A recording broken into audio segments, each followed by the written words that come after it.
Hi guys! నిన్న చెప్పాగా కళ్యాణం ఉందని. అందుకే ఈరోజు నేను బయలుదేరాను. నేను ఒంటరిగా వెళ్తున్నానని అనుకోకండి. మా బావ ఆన్ ది వేలో ఉన్నారు. నిన్నటి కంటే ఈరోజు ఇంకా అందంగా అలంకరించారు గుడిని.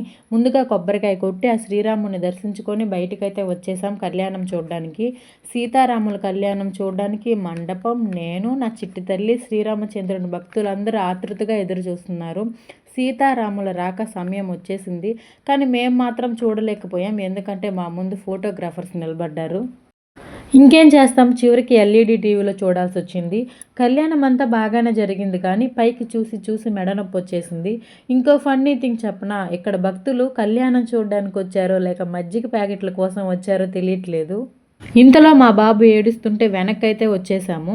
వెనక నుంచి చూస్తే ఇంకా బాగా కనిపిస్తుంది. అరే ఇదే బెస్ట్ వ్యూ కదా అని అనిపించింది. లైఫ్లో కొన్ని థింగ్స్ మనకి లేట్గా అర్థమవుతాయి. అంతా బాగానే ఉంది అనే లోపల విఐపి గెస్ట్లు వచ్చేసారు. ఇక మనం చూడడానికి ఏమీ లేదు అక్కడ. అందుకే నెక్స్ట్ ఇంపార్టెంట్ థింగ్ ఫుడ్ కాబట్టి ఫుడ్ తినడానికైతే వెళ్ళిపోతున్నాను. కడుపులో ఎలుకలు పరిగెడుతున్నాయి. తినడానికి వెళ్ళాం, లైన్లో నిల్చున్నాం. నా దగ్గరకు వచ్చేసరికి ఆపేశారు. ఎందుకు ఆపారని అడిగితే లేడీస్ కౌంటర్ కాసేపు ఆపమన్నారంట.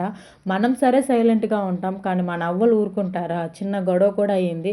కానీ చివరికి ఫుడ్ మాత్రం వదలలేదు. ముందు నేను, తర్వాత మా బావ ఇద్దరం తినేసాం.